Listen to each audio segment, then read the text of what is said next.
Hello out there, internet world and comic book community, and welcome to another Dark Avenger comic book review. Yes. 3 away from 150. And next week there's a bunch of annuals coming out for DC. Well, next episode, I shouldn't say next week because we're in the week that the annuals are coming out. But next episode, a lot of annuals coming out from DC. Very few books from Marvel and very few books from the Independents because it's the 5th week of August. Yep. However, this week we got a nice amount of comic books. The week of August 22nd, 2012. Do you always have something to say about The things? double twos. August 22nd, double twos. You worry me sometimes. Fanime just went on in Canada. We have a bunch of news. DC Comics announced a couple of new titles coming out, including Scott Snyder and Jim Lee teaming up on a possible Superman the Man of Steel relaunch. We got a new Justice League of America team. Marvel now, they're talking about their series. They've got some concept art already out. But normally we talk about this now on the live cast, which will be, by the time you watch this video, if you're watching it the day it comes out, today on the 20... what's the days? The 29th. 28th. Sorry, 28th. 28th, we're going to be doing it at 9 p.m. and it's going to go to about 11 p.m. Sometimes we go over, a lot of the times we go over. So we'll be talking about all this news there, so I don't really want to get into too much news. I want to get into the books. We'll also be reviewing books from this week, or this episode, which was last week on the live cast. So guys, if you're around at 9 o'clock, we'll be doing it from 9 to 11. It'll be myself, Mike, will be coming in a little later on. Audrey, Comic Book Mom, Craig, Rorschach's Journal, Mike, Spider Slayer, and Cindy will be on there. She'll be checking the comments and everything, and she'll be talking too. Hopefully we'll get something that she talks about and get her to talk too. Just no Cat. And Cat won't be there. That's kind of why we did a special Sunday episode of the live cast. Thank you guys who came on Sunday. We enjoyed having you guys, and we hope to see you guys on the one for tonight, if you're watching this on Tuesday. And we'll be ready for your questions, if you have any in mind. We have a lot to talk about. So let's get into the books for this comic review. This way we can gear up for the live cast tomorrow. Yes. First, we have 2 from IDW this week. One is Transformers More Than Meets the Eyes, issue number 8. I don't want to say... Let me move this out of the way because I noticed on the last review that thing was in the way a lot. I don't want to say it was a disappointment because I really wasn't too disappointed. At the same time, Grimlock's biggest moment in this entire book was when the Wreckers, or the Scavengers, not the Wreckers, the Scavengers, I gotta get my teams right, used him, or attempted to use him against the DJD, which is the, oh god, they actually mentioned it in a word box, but I don't have it at the moment. But beside the point, they try to use Grimlock against the DJD, but unfortunately he's really not all there. It took literally one page, and then Grimlock just went down, and I don't want to say he's brain damaged, but he's pretty damaged, and the Wreckers get... A couple of Wreckers don't make it out of the DJD confrontation, let's put it that way. The DJDs leave and head off because they have another mission. They found somebody else that was higher up on the list, which was Overlord, and we all know that person's on Robots in Disguise, so they'll be showing up again in the Robots in Disguise series. So the Scavengers decide they're going to take Grimlock and they're going to use him as a bargaining chip so that they can stay on Cybertron, and that is the entire gist of this entire book. Next month, I believe we go back to Rodimus and the other Autobots. Yeah. The annual is also coming out. There's an advertisement for the annual. They made mention of it in this book, but it didn't come out yet, so I'm looking forward to when the annual for that comes out. I thought they advertised the annual for the Robots in Disguise. I guess they'll advertise that somewhere else. I'm looking forward to issue number 9. We have Optimus Prime. So Optimus Prime will be in the next one. And we see a bunch of the others like Rodimus and whatnot. So it's going to be fun seeing that. I'm looking forward to issue 9 more. I don't want to say I was let down by More Than Meets the Eyes this month with Dinobot month being this month. However, I was a little let down, a tiny bit let down with the way things went. Like, Grimlock was for a Dinobot month book, Grimlock played a very, very tiny role in a book that, as you can see, this is cover B. Cover A had Grimlock in his robot form. Played a small role. In Regeneration 1, Grimlock played a good half part of the comic book. And on Robots in Disguise, the other Dinobots played a huge role. In this book, Grimlock was like here and then taken down. You didn't see him. You had a little bit of dialogue that was thrown his way, and then at the very end, you see that he's basically brain dead, and all he keeps saying is, "Me, Grimlock." And that's basically it. Now they're going to take him to Cybertron and use him as a bargaining chip. So, I don't know. I was a little bit let down with More Than Meets the Eyes. I'm hoping it picks up next month with issue number 9. Teenage Mutant Ninja Turtles, number 13. New artist and new story arc. I gotta ask, how is it? I am not a fan of the artwork in this book at all. To say the least, the artwork is definitely something that's going to take a lot of stomaching. And I'm praying that this story arc ends fast, so this way maybe they'll switch artists. So this is actually the first time in 13 issues of Teenage Mutant Ninja Turtle history for this volume that I actually have a complaint, and that is that the artwork in this book is really, I mean, the way they draw faces, I mean, I couldn't even recognize Casey on certain pages. He was drawn, He looks like, he's like, oh. He looks like an Asian in most of the pages. And the buck teeth with the turtles, it's just, I mean, I love the Krang page where they show Krang and stuff like that, but the only thing that saves this book is the story. And the story takes place right after the Casey Jones one-shot. Casey shows up, and we all know from the Casey Jones one-shot his father had beat him up, and Raphael gets pissed off when he sees this, and he runs off after Casey's, to go after Casey's father. April shows up, and Splinter chases after Raphael, and then it jumps into the Foot Clan where Shredder's granddaughter is training to become first or second in command to him, and he says she's not ready, and all he keeps saying is again, keep training again and again. And then she finally calls him out. She says, "I'm ready. All of you come at me. You attack us." And he basically takes her out with ease. And then she's like, she's not ready. He says, "You are not ready." So he says she's a capable warrior, but in the end she just needs more training. And then you see a little homage to the last issue where Leonardo threw the Ninja Star at Shredder. It's a lot of backtracking to the first story arc and things that have taken place directly after the story arc.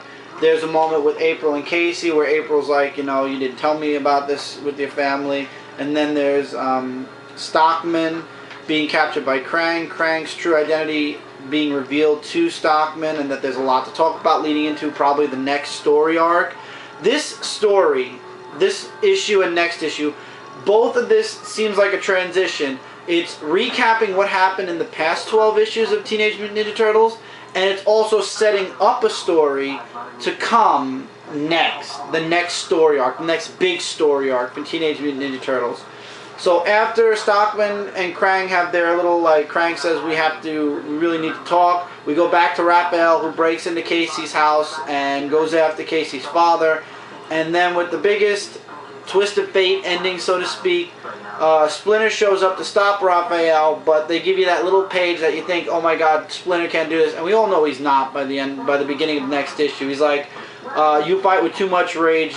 Let me show you the true way of the ninja. And he's basically, it looks like he's going to hurt Casey's father or kill Casey's father, but we all know that's not going to happen. So, when you round this book out, to be quite honest, the story absolutely saves the book. The story is still second to none, the best I've read. The artwork, however, leaves a lot to be desired. It's a huge step back, and for the first time in 13 issues of Teenage Mutant Ninja Turtles, I actually have a legitimate complaint, and that is that I do not enjoy this artwork, and it's going to take me a while to get used to it. So I pray that the second story arc with this artist, the artist in this book is Andy Kunn. I pray that Andy Kunn's run on the Teenage Mutant Ninja Turtle line is less than 12 issues, because I'm telling you guys the truth, the story is the only thing saving this book right now. This artwork is not good at all. I remember seeing his artwork in one of the one-shots, praying that he was not going to be the next one on this book, and he was. So the artwork leaves a lot to be desired. However, the book and story are still amazing. So the story saves Teenage Mutant Ninja Turtles. I just pray that Andy Kunn moves off of this book ASAP. But I still love the Teenage Mutant Ninja Turtles, and I mean no offense to Andy Kunn, his style is just not the style I feel works well with Teenage Mutant Ninja Turtles. I mean, I showed you guys how the Turtles look, and we'll talk more about the Teenage Mutant Ninja Turtles book tomorrow night on the live cast, because I know Mike got the book, and I believe Audrey got the book too for Teenage Mutant Ninja Turtles. So we will talk more about the Turtles tomorrow night. I'll show you guys more art where I'll actually be able to see what I'm showing, but I gave you guys a nice amount of the art. Going into the big two now, we're in DC first. I gave Batman Incorporated #3 I gave Batman Inc. A second shot, and let me put it this way. This page is the reason why I will not be getting the next Batman Incorporated. Damian has been Robin for less than a year, maybe a year tops. Almost a year. And already he's adapted a new persona, or a new alias called Redbird, and he has basically Nightwing sticks. It looks like a mix between Nightwing's colors and Red Robin's costume with the cape and whatnot. And not to mention the mask looking like Hawk from Hawk and Dove. Because it kind of has that mask feel to it. Basically, Bruce Wayne is doing detective work as always, and he gets caught up and he gets in trouble. And it's up to Damian and Alfred at first to save him, but then it turns out Damian knocks out Alfred, and he takes on his new persona because he says Robin is grounded, and chases after Bruce as the new Redbird. Notice every Robin turns into... Yeah, every Robin ends up leaving Batman and going somewhere, solo. Note to self, never become a Robin. Yeah. Or this will happen. So I can't fairly say I gave this book another shot because I saw the part with Nightwing, and Nightwing basically came and went really, really fast. He came and went in literally, I believe, 2 pages. Yeah, this was the last page you get to see Nightwing on. He was on 2 pages. I figured maybe Nightwing was going to join in on this story arc, and then maybe things will pick up. What? Do you think Nightwing gave Damian the motivation to become Redbird? I highly doubt that. I'm just saying, because kids, they see, in this situation. I doubt it. I doubt it. So, honestly, guys, I'm not picking up Batman Inc. anymore. I gave it one more shot, and I was going to give it a shot when it first came out, but then it was pulled off shelves. I have no idea why. There's really nothing in this that would pertain to the incident that happened, but at the same, maybe the cover, because of the guns on the cover, but regardless, not my type of book. I'm going to let it go, especially with the new books coming out. I know he's going to want to check out Justice League of America #1, and I'm going to definitely check out Man of Steel #1, so if a DC comic book doesn't cut it, it's not going to make it, so Batman Inc., that's it. So I only have one Batman book right now still on my pull list, and that's Batman. Before Watchmen, Dr. Manhattan #1 was really good. However, it's mostly I enjoyed it. Before anybody gets the wrong idea, I enjoyed it. But mostly, it just sums up everything we already know from the Watchmen. Basically, it goes from the funeral in the Watchmen of the comedian back in time, something new where he's a kid, and he gets this box, and he's like, what's in the box? And it turns out to be a clock. Then it jumps into his older years where he's working on clocks. And then it jumps back to the regular time where he exiled himself on Mars. And then it jumps back again to where he's once again working on a clock. And then he's also with the Help Feed Foundation. And he's basically reminiscing about every single moment we know from the Watchmen book. And then we get to the part where they're doing the night patrol or the crime organization thing, crime busting organization, and he actually changes his team up partner from Rorschach to Silk Spectre, and he's actually in this page. You see the splitting of, like, if he would have been with Rorschach, Night Owl and Laurie would have probably gotten together faster, and him and Rorschach would have ended up a great team. However, he chose to be with Laurie, so Rorschach ended up on his own, and Laurie and Dr. Manhattan ended up getting together. We all know this to be true. And then it goes, and it shows like a bunch of panels from beginning to end of the Watchmen series, which is where his first girlfriend leaves him, then Laurie and him fall in love. Then it goes to the part where the comedian dies and beyond. The artwork in this book is astounding. It's just, this page says it all. It's wow, astounding. I love this. I love the artwork in this book. I'm looking forward to the next issue. Then he goes back in time to the point where he becomes Dr. Manhattan, where he gets stuck in the box in that nuclear explosion.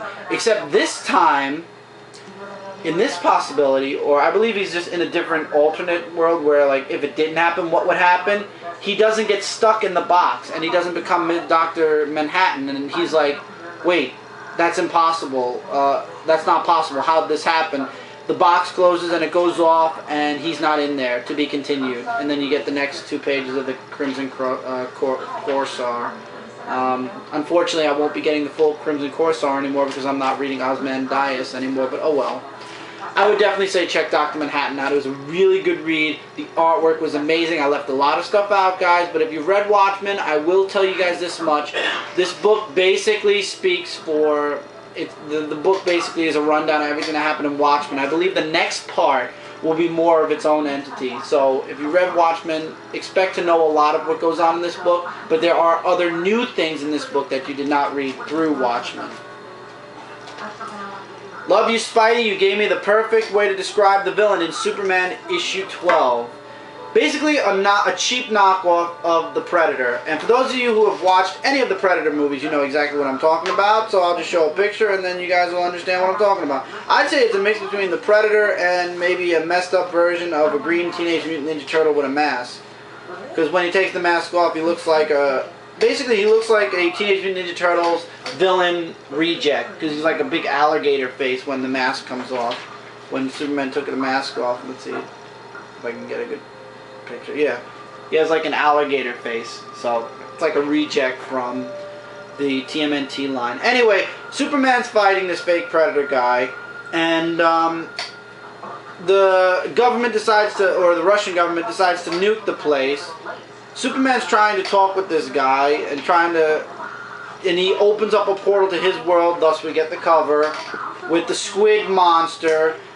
Superman basically breaks free just in time before the bomb hits. He gets home and he's like, I need to live a little more. I like this art page, by the way. The art is very nice. I have to admit, the art is a very nice art. I love Dan Jurgens' artwork. However, I'm not a fan of the new Superman. We all know this already. Not going to get into it. DC Comics sucks now. What can you do? The living gimmick I'm holding in my hand. Especially with the whole Superman Wonder Woman love thing going on now. Don't remind. So Clark has to live more. So him and Lucy go out on a date. Lucy's supposed to be married. In the old DCU, she was married and had a kid already. But whatever. Anyway, and the funny thing is, he goes bungee jumping with her. The end. Next issue, issue 0. Yeah, I guess I'm looking forward to that. Why not? I believe this is the last issue with Dan Jurgens and Jesus Moreno, though. I think it's a new team coming in October, a new art team and a new writer. So, we'll see where Superman goes. As I said to you guys before, I can't rate this book. I love Dan Jurgens' artwork. That's basically the best thing I could say about this book. And that's about all I can say about this book. I believe DC Comics is really poo-pooing on one of their biggest superheroes, but they're also in the biggest legal battle, I think, in the history of comic books with Superman's one of Superman's co-creators family right now. So I can understand to a point. Not fully, just to a point. Okay, going into my comic book now, we have Justice League Dark issue number 12. Full year of Justice League Dark, going strong with a great story.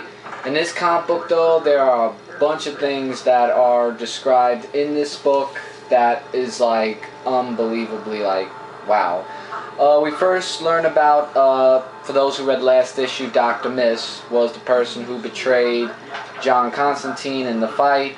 And basically the reason why he betrayed him was because his wife died, and Dr. Fisk said, or Fusk, however you say it, that if he wants to see his wife again, to work with him, and he could bring her back to life. Deadman makes an appearance in this comic book, and great artwork, by the way. Deadman, though, looks very... yeah, we won't go into that. So, we go into Timothy's life, again, where he talks about how he, was with magic and got rid of it, and he says if Constantine Weber's going to find a book of magic, he can't help find the book of magic. So then, as the story continues... Oh, here we go. Here's the advertisement for next week. Just show that page really quick. Oh, yeah. The 5 annuals that are coming out next week are advertised also. DC definitely knows how to advertise. Wait, that's only 4. Oh, Detective Comics is the big page. Right. Never mind. John Constantine says that the next mission he thought was in the... where was it again? I hate when I forget things. The something in Gotham. The Slumber Yard? I can't remember. The Slaughter Swan, just outside of Gotham, but it's actually in Peru. So as a team-up, John Constantine is teaming up with Black Orchid, and basically he tells the story about how he killed Zatanna's father and all that, and yeah. So, as I said, they're in the Peru. Oh, I'm sorry. Deadman and Zatanna are in Peru, and John Constantine, Black Orchid's in Gotham City. My apologies. Deadman and Zatanna meet up with this tree-looking thing, and yeah, Blackberry Thorn, I think it's called. And then, when we get into John Constantine and... Oh, that looks like the guy in Vicious, actually. Yeah, and Black Orchid's meetup is another big person, or demon I should say, Black Boris. And yeah, but at the end of the story, I will not spoil who betrays who in the end, but he does say this, and I quote, "The books are almost mine, and not Constantine, not Zatanna, no one will stand in my way this time."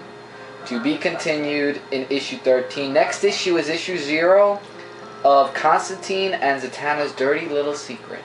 I don't want to know if they've knocked boots. I don't want to know about it. I do not know, but guys, if you want to know the exact point of of Dr. Miss, his betrayal and why, and the whole team ups and who they're meeting up with, I'm looking forward to issue 13, because how they're gonna get out of this mess is gonna be just something I'm looking forward to seeing. But great issue, absolutely pick it up. I'm let down by this book, Green Lantern New Guardians issue 12. The big thing, everything was leading into this issue where we find out who the person was. By now you guys should know it was Sade who did it, and explain how she did it in this issue. And just when you think everything's about to come together, it doesn't. And the story kind of flatlines, and then it flatlines even more. Let me move this over a bit. Could you move your arms, please? Thank you very much. I got no room. You don't need to hold anything. You're fine. So, basically, Ambitious attacks Larfleeze, and it's up to the New Guardians, all the one lantern from each corps, to protect Larfleeze and fight with him. So they do. Great artwork. I cannot complain. The artwork in this book is beautiful. However, after they beat Ambitious, which is very easily, by the way, the Weaponer beats him very easily. It's almost sad how easily the Weaponer beats him, how they all beat Ambitious. We were all expecting this big build up to this huge fight between Ambitious and every single lantern from every single corps, and it's done rather quickly by the end of this book. And in the end, Sade then explains how she did it and why she did it and why she picked Kyle, basically because Gantha chose Kyle, the Ring didn't choose Kyle. And then we have that whole let me out thing again from the last issue of Green Lantern, and it says yet again See Green Lantern Annual 1 for more details. On sale next week. We'll see. So basically, Sade did it because she believed out of everybody, Kyle could bring all the lanterns from every single corps together and maybe, just maybe, save Gantha, because she's the only one left that had faith. Like, she's the one that says, if Gantha had faith in you, I have faith in you, and I believe you can do it. And unfortunately, because she did it selfishly, in the end, the group separates. So the entire book led to this issue just to see the entire New Guardians go their separate ways, because by the end of the issue, they all separate. And basically, issue 0, a new team forms, Kyle returns to Earth, and a Sinister Alliance is revealed. That's it. So the entire issue, all the issues from issue 1 all the way up until now, led to this issue, which was a little bit of a letdown, and then it went completely south by everybody leaving the actual New Guardians team. Will there be a new team? I have no idea. Will the others come back? I don't know. But the way this issue was, I'm not going to say it was a complete and total letdown. The shock factor with it being Sade that did it was there. But the battle against Ambitious was too easy. Larfleeze did practically nothing. It was the other Lanterns that did it. Larfleeze basically just stood around. And then, as I said, the way they beat Ambitious was just kind of easy. You were expecting this big, all Lanterns versus Ambitious, and it happened for like a page. And then they found his weakness, which was kind of ridiculous. You guys will have to read it to find out what it is. And that was it. Ambitious was beaten. Larfleeze has a new statue. The end. And now a new Guardians team needs to be formed. Okay, so basically Kyle Rayner is the last one that is willing to stand next to Sade. Even Saint Walker leaves and says Sade poisoned the group from day 1. Now Acrillo is the last Yellow Lantern. What happened on the Blue Lantern homeworld, now there's no Blue Lantern, I believe, anymore. I don't know if it was just invaded by the Blue Beetles or not. So we're left up in the air what's going to happen for 2 months, basically. We're going to see a new team form next month with the issue 0, but we're not going to see exactly where it's going until at least October, I feel. Everything that led into this, I was expecting something a bit more. I would say it was an okay issue. I leave the entire series up to you guys. If it wasn't tying into the Third Army so much, I wouldn't say you need to read it, but it's definitely leading into the Third Army, and I don't know, there's an itching feeling in my gut. This little tiny voice is saying the Third Army story arc might not be as good as, per se, Blackest Night, and also the Krona story. I have a very itching feeling that the Third Army, hopefully I'm wrong, but I'm getting this little voice in my head that has that doubt that the Third Army story arc is going to be that good. We're getting the time, so I would say it's up to you guys. I was a little let down. The artwork was brilliant. I would say check it out anyway, but I'm telling you guys, this was not what I was expecting. 11 issues to lead into this, and then it happened like a poof, and it was over. So guys, come back in the next part where we will be discussing the Marvel side of things. The rest of the review is all Marvel Comics. See you guys in the next part.